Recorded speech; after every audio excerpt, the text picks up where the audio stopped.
Hello dear friends, आज के इस वीडियो में ऑर्गेनिक केमिस्ट्री के इंपॉर्टेंट कंसेप्ट क्वेश्चंस के माध्यम से आपसे डिस्कस करने वाला हूं। मुझे पूरा विश्वास है कि अगर इस वीडियो को स्टार्टिंग से लेकर लास्ट तक अगर आप पूरा देखोगे तो आपके ऑर्गेनिक केमिस्ट्री के जो कंसेप्ट है वो और ज्यादा इंप्रूव होंगे। तो आइए आज का जो वीडियो है उसको स्टार्ट करते हैं।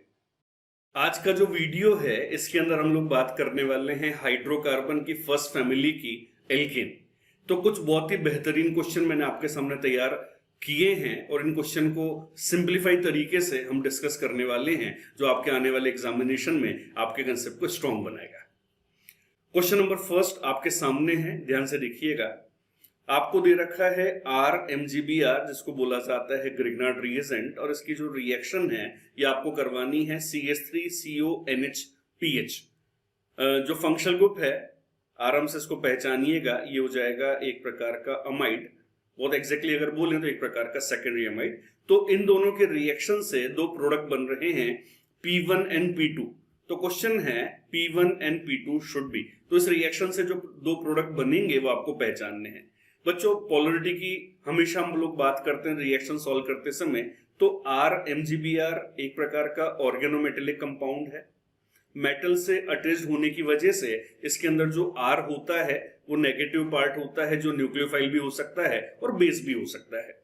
अब यहां पर जो 2 डिग्री अमाइड आपको नजर आ रहा है, इसको आप ध्यान से देखिएगा। इसके अंदर नाइट्रोजन से जुड़ा हुआ एक हाइड्रोजन है जिसको एसिडिक हाइड्रोजन माना जाता है, ठीक है ना। नाइट्रोजन से जुड़ा हुआ एक हाइड्रोजन यहाँ पे अवेलेबल है जिसको एसिडिक हाइड्रोजन माना जाता है। और सिंस यहाँ पर एसिडिक हाइड्रोजन है तो इस रिएक्शन में जो R नेगेटिव है ये एज अ बेस वर्क करेगा जो इस प्रोटॉन को लेकर के रेस्पेक्टिव आंसर बनाएगा, ठीक है ना। तो इसके अंदर जो की कॉन्सेप्ट है वो क्या हो गया कि इस R नेगेटिव को आप ऐसे ला दीजिए, तो यहां से तो एक आंसर आपका क्या बन गया RH।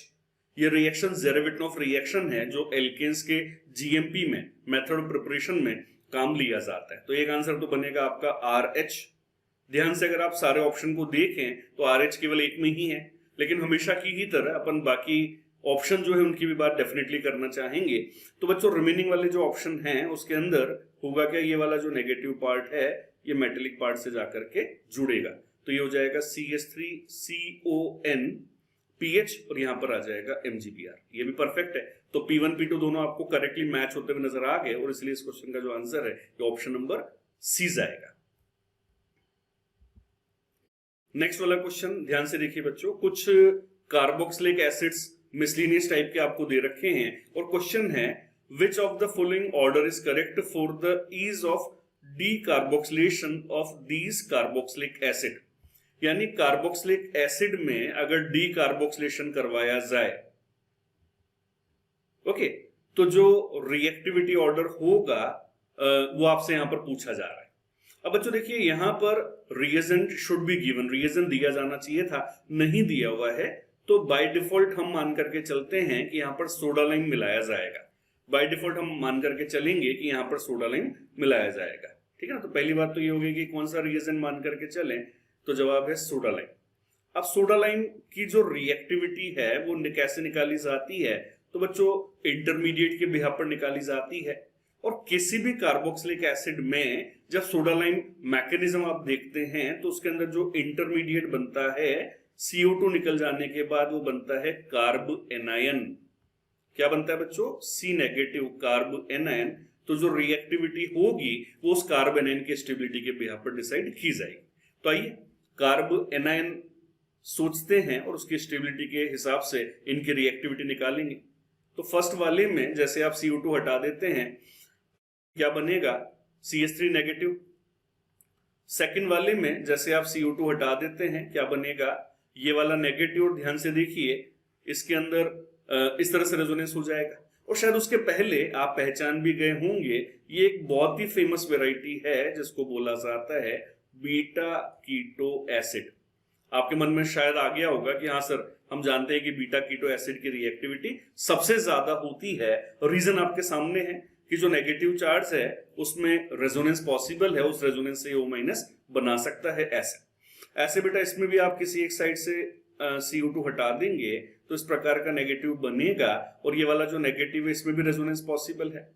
लेकिन इसका जो रेजोनेंस है, इसका जो -m है, ये उतना इफेक्टिव नहीं होगा जितना C डबल बॉन्ड O का होगा, क्योंकि इसके अंदर OH भी है और वो OH यहाँ पर क्रॉस कॉन्जुगेशन करके इस वाले रेजोनेंस को थोड़ा सा स्लो या थोड़ा सा डिफिकल्ट बना देगा। ठीक है ना। तो सबसे ज्यादा स्टेबल कार्बन एन कौन सा हो गया? सेकंड वाला, उसके बाद हो गया थर्ड वाला और सबसे लास्ट में हो जाएगा फर्स्ट वाला। तो उसी स्टेबिलिटी के हिसाब से अपना आंसर आएगा। तो मैं आंसर दूंगा यहां पर C, 2, 3, 1। Next question, which of the following reaction is called क्लीमेंशन reduction?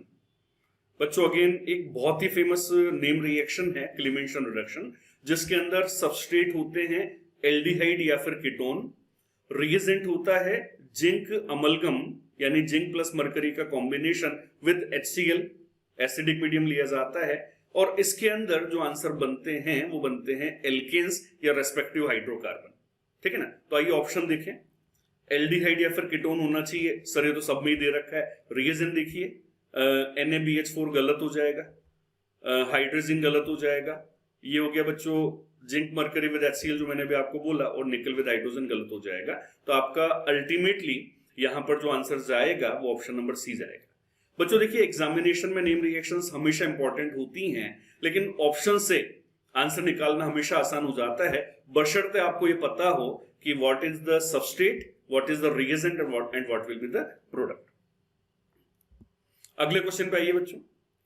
एक रिएजेंट आपके सामने है और रिएजेंट आप पहचान ही गए हैं कि सर ये तो क्लीमेंशन रिडक्शन करने वाला रिएजेंट है। यस, आपसे प्रोडक्ट पूछा जा रहा है, तो बच्चों कभी भी जिंक मरकरी विद HCl अगर आप मिलाते हैं तो यहां पर आपको करना होता है कंप्लीट रिडक्शन। ठीक है बच्चों, क्या तरीका है? तो तरीका ये है कि जो ऑक्सीजन है उसको कंप्लीटली 2 हाइड्रोजन दे दीजिए और 2 हाइड्रोजन ऑक्सीजन से जुड़े हुए कार्बन को दे दीजिए ऐसे। तो जैसे बच्चों कुल मिलाकर के 4 हाइड्रोजन इस तरह से आप यूटिलाइज करोगे तो ये जो कीटोनिक ग्रुप था वहां से रेस्पेक्टिव हाइड्रोकार्बन बनता हुआ आपको नजर आएगा ऐसे। ठीक है ना। तो आपका जो आंसर है इस क्वेश्चन में वो ऑप्शन नंबर B दिया जाएगा। हम जब भी क्लीमेंशन रिडक्शन की बात करते हैं तो उसके साथ साथ एक और नाम चलता है, ये होता है वॉल्फ किश्नर रिडक्शन, और ये क्वेश्चन उसी को टारगेट करते हुए बना रखा है। इसके अंदर बच्चों प्रोडक्ट्स उसी प्रकार के बनते हैं लेकिन रिएजेंट में डिफरेंस है। यहां पर जो रिएजेंट होता है ये होता है hydrazine, N2H4, it is known as hydrazine. उसके साथ साथ यहां पर लिया जाता है एल्कलाइन मीडियम, आप NaOH या QH ले सकते हैं। उसके साथ साथ इसमें हाई टेम्परेचर नेसेसरी है। तो जैसा मैंने बोला कि आंसर बनाते समय वही अप्रोच है, तो आप जो कीटोनिक ग्रुप है उसका तो रिडक्शन कर दीजिए कंप्लीटली।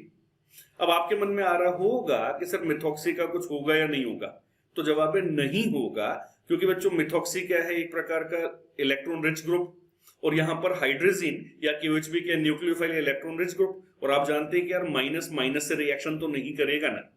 तो कुल मिला के मिथॉक्सी अनअफेक्टेड रहेगा और ये जो कीटोनिक ग्रुप है इसका आप कंप्लीट रिडक्शन कर देंगे। तो देखिएगा I think option number B में दोनों फंक्शन को करेक्टली मैच हो रहे हैं, तो आपका आंसर यहां पर ऑप्शन नंबर B जाएगा।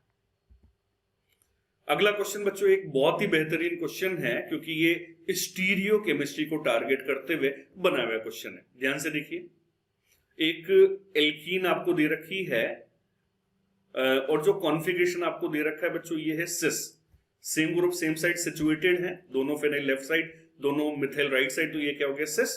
और आपको बोला हुआ है कैटेलाइटिक हाइड्रोजनेशन करिए।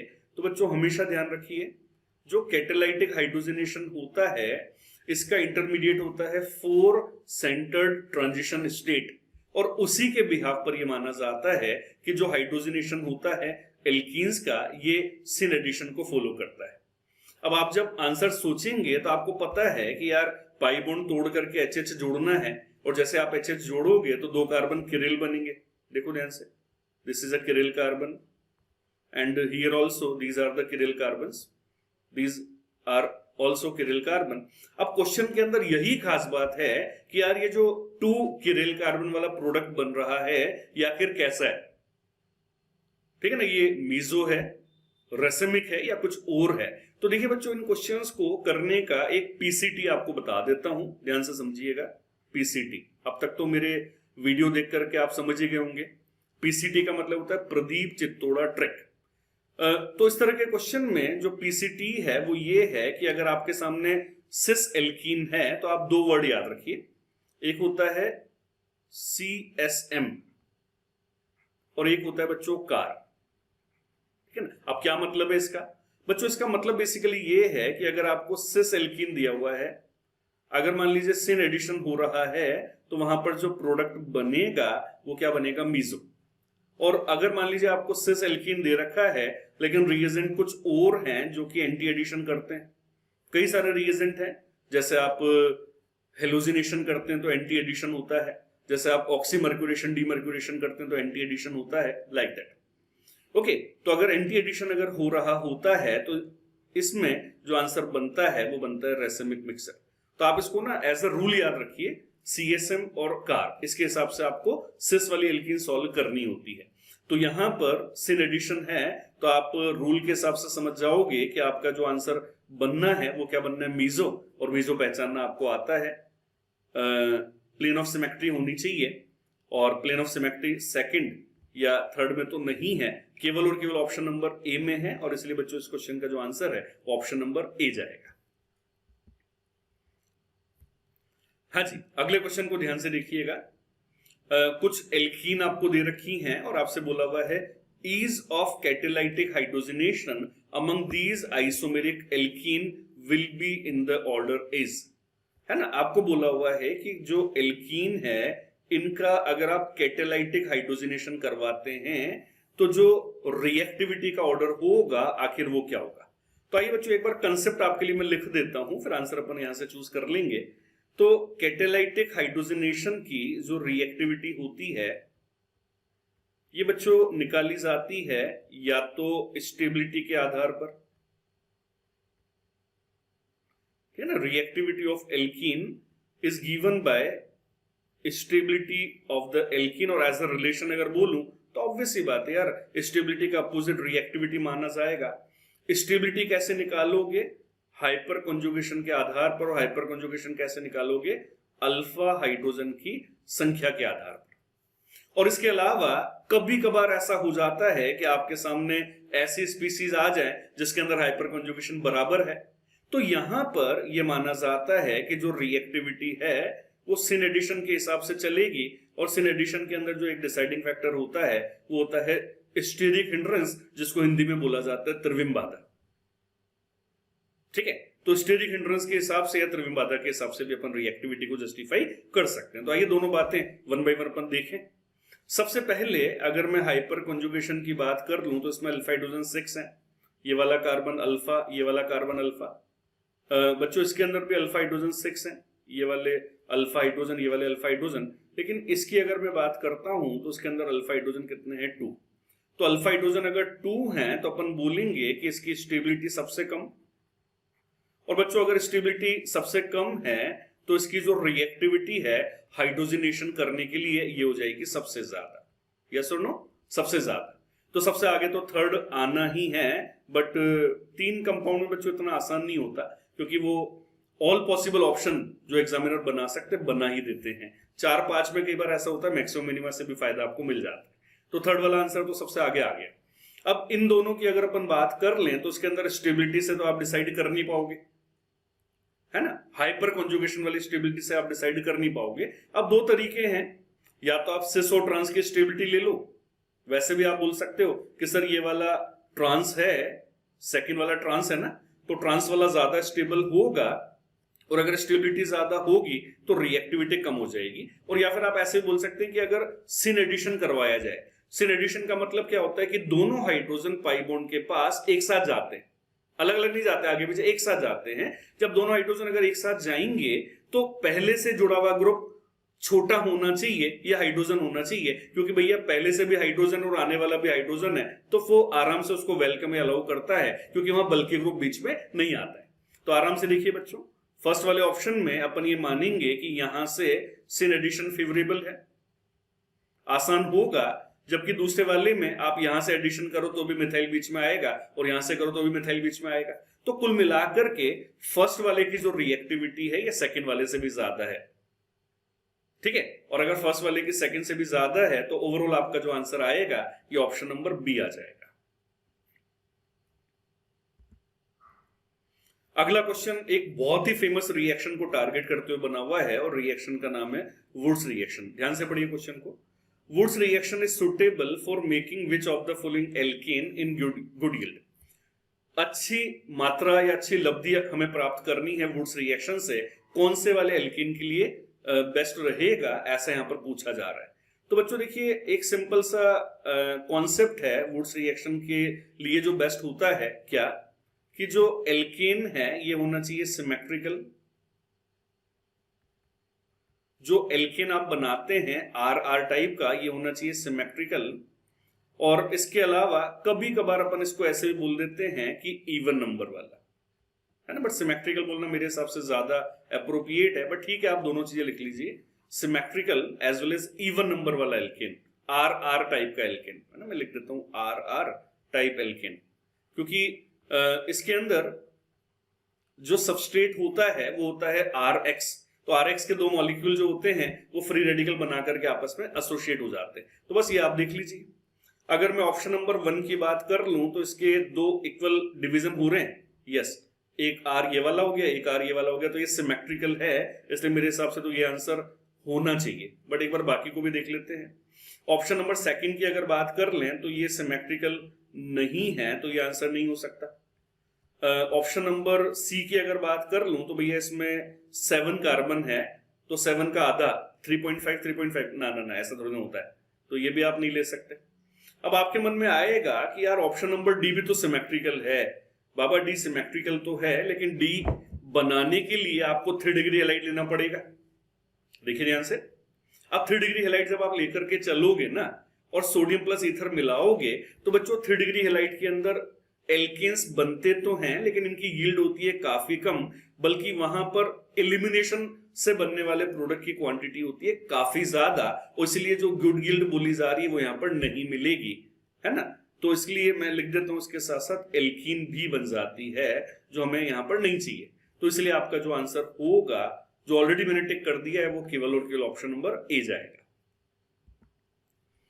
अगला क्वेश्चन अगेन केमिकल प्रॉपर्टी जो सबसे फेमस है उसको टारगेट करते हुए बना रखा है, और ये है मोनोक्लोरिनेशन।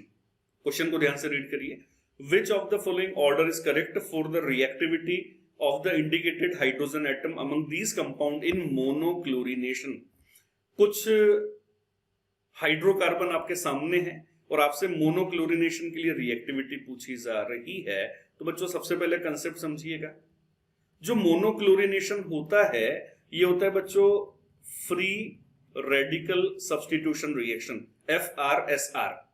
और इसके अंदर जब आप रिएक्टिविटी निकालते हैं, अगर आप एल्केन लेकर के चल रहे हैं तो मैं इसको RS लिख देता हूं, तो इसके अंदर जब आप रिएक्टिविटी निकालते हैं तो ये निकाली जाती है इंटरमीडिएट की स्टेबिलिटी के बिहाफ पर, और जब आप फ्री रेडिकल बना करके चलोगे तो जो रिएक्टिविटी होगी वो अल्टीमेटली फ्री रेडिकल पर डिपेंड करेगी। अब आपके मन में आ सकता है सर फ्री रेडिकल ही क्यों बनेगा, तो अगेन कंडीशन से सोचो। एल्केन्स का जो मोनोक्लोरिनेशन होता है वो सनलाइट की प्रेजेंस में करवाया जाता है, हाई टेम्परेचर लेकर के करवाया जाता है, और बच्चों ये जो कंडीशन है ये होमोलाइटिक क्लीवेज की फेवरेबल कंडीशंस मानी जाती है। ठीक है, तो आइए फ्री रेडिकल बना लेते हैं। यहां से आपने CH बॉन्ड तोड़ा, मिथाइल फ्री रेडिकल बना लिया। यहां से आपने CH बॉन्ड ब्रेक किया और इथाइल फ्री रेडिकल बना लिया, और इसी तरह से आपने इस वाले CH बॉन्ड को होमोलाइटिकली तोड़ा और फ्री रेडिकल बना लिया। अब स्टेबिलिटी के बारे में सोचिए, ये वाला जो फ्री रेडिकल है ये तो बेंजाइलिक फ्री रेडिकल है जिसमें रेजोनेंस पॉसिबल है, और इन दोनों की अगर बात कर लूं तो भैया ये 2 डिग्री वाला फ्री रेडिकल है जिसके अंदर एडिशनली हाइपर कंजुगेशन होता हुआ आपको नजर आता है 2 डिग्री होने की वजह से। ठीक है ना, तो आपका अल्टीमेटली जो आंसर आएगा उसमें बच्चों सबसे आगे तो आ गया 3, उसके बाद आ जाएगा 2, और जो मिथाइल फ्री रेडिकल है इसके अंदर कोई सपोर्टिंग फैक्टर नहीं है तो उसकी स्टेबिलिटी कम मानी जाएगी, तो इसलिए बच्चों इस क्वेश्चन का जो आंसर है वो बी होगा। अगला क्वेश्चन अगेन बच्चों उसी लैंग्वेज पे, बस सबस्ट्रेट मैंने थोड़े से ओपन चेन के बजाय साइक्लिक वाले ले लिए और एरोमेटिक भी नहीं लिए। Which of the following order is correct for the reactivity of the indicated hydrogen atom for monochlorination? Same method है बच्चों, तो आपने यहां से फ्री रेडिकल बनाया, ध्यान से देखो, डबल बॉन्डेड कार्बन पर डॉट आ गया, ठीक है। आपने यहां से फ्री रेडिकल बनाया, इसमें तो रेजोनेंस पॉसिबल है ऐसे, और आपने यहां पर फ्री रेडिकल बनाया, तो भैया ये जो कार्बन है ये क्या है, सैचुरेटेड कार्बन, ठीक है। तो बच्चों सबसे ज्यादा स्टेबल तो कौन हो जाएगा, सेकंड वाला, क्योंकि इसमें रेजोनेंस पॉसिबल है। और बचे कुछ दोनों की अगर मैं बात कर लूं तो बेटा ये एस कैरेक्टर ज्यादा वाला कार्बन हो गया जिस पर डॉट है, जबकि एस कैरेक्टर कम वाला हो गया। तो जैसे अपन कार्बोकेटाइन में बोलते हैं ना कि सैचुरेटेड कार्बोकेटाइन ज्यादा स्टेबल होते हैं, उसी तरह से यहां पर आप बोल सकते हैं कि जो सैचुरेटेड फ्री रेडिकल हैं वो ज्यादा स्टेबल हैं, क्योंकि इसके अंदर हाइपर कॉन्जुगेशन अलाउड है आजू बाजू वाले sp3 कार्बन वाले हाइड्रोजन से, लेकिन वो इसमें अलाउड या पॉसिबल नहीं होता है क्योंकि इसमें डबल बॉन्ड पहले से ही है, तो वो एक और डबल बॉन्ड को एक्सेप्ट नहीं कर पाता। तो आपका जो आंसर आया वो 2 के बाद 3 आ गया और सबसे लास्ट में 1 आ गया। तो बच्चों ओवरऑल आपका जो आंसर आएगा वो कंपाउंड नंबर डी चला जाएगा, ऑप्शन नंबर डी चला जाएगा। हाँ जी बच्चों, next question, if above alkane 2,2,3,3 tetramethyl butane is subjected to chlorination, then how many monochloro derivative will be obtained? यहां पर बच्चों रिएक्टिविटी के बारे में नहीं पूछा हुआ है, यहां पर आपको ये बोला हुआ है कि एक एल्केन आपके सामने है, इसकी रिएक्शन अगर आप क्लोरीन के साथ करवाते हैं सनलाइट या हाई टेम्परेचर लेते हुए, तो डिफरेंट टाइप के कुल कितने प्रोडक्ट बन सकते हैं, how many monochloro derivative are possible. बच्चों ये क्वेश्चन काफी फेमस होता है, लेकिन आंसर छोटा बड़ा या बहुत बड़ा जाएगा ये structure of the given alkane पर डिपेंड करता है। अभी जो एल्केन आपके सामने उसको आप ध्यान से देखिए, होने को तो इसमें कई सारे हाइड्रोजन मिथाइल की फॉर्म में आपको नजर आ रहे हैं, लेकिन ध्यान से देखिए बच्चों ये सब यूनिफॉर्म है, am I right? सारे के सारे मिथाइल यूनिफॉर्म है और एक ही प्रकार के हाइड्रोजन है, औरतों के हाइड्रोजन नहीं है। तो आपका जो आंसर यहां पर बनेगा ना, उसमें आप हाइड्रोजन को रिप्लेस कर दोगे, तो एक बार तो मैं लिख के बता देता हूं आपको, है ना, किसी भी एक मिथाइल वाले हाइड्रोजन को अपन रिप्लेस कर लेते हैं, हाइड्रोजन के प्लेस पे क्लोरीन ला दें, तो आपका आंसर ये बनेगा। अब बच्चों आप यहां से रिप्लेसमेंट करो, चाहे यहां से करो, चाहे यहां से करो, चाहे यहां से करो, चाहे यहां से करो, चाहे यहां से करो, अल्टीमेटली यही बनेगा। और इसलिए इस क्वेश्चन का आंसर ओनली 1 प्रोडक्ट जाएगा, है ना। होता क्या है, आंसर क्या हो जाएगा 1। होता क्या है, कभी कभार आपको ऐसे क्वेश्चन दिए जाएं जिसमें अलग अलग प्रकार के भांति के हाइड्रोजन हो, चाहे वो प्राइमरी सेकेंडरी टर्शियरी कुछ भी हो, तो उसके अंदर नंबर ऑफ पॉसिबल प्रोडक्ट ज्यादा भी हो सकते हैं, लेकिन इस क्वेश्चन में सारे हाइड्रोजन एक ही प्रकार के, इसलिए आपका आंसर ओनली 1 जाएगा। हाँ जी दोस्तों, कैसा लगा आपको ये वीडियो कमेंट्स करके जरूर बताइएगा। और हाँ, अभी तक अगर आपने इस चैनल को सब्सक्राइब नहीं किया है तो अभी के अभी बेल आइकन को दबा करके मेरे इस YouTube चैनल को सब्सक्राइब जरूर करें। मिलते हैं जल्दी ही नेक्स्ट वीडियो में, तब तक पढ़ते रहिए, डू योर बेस्ट।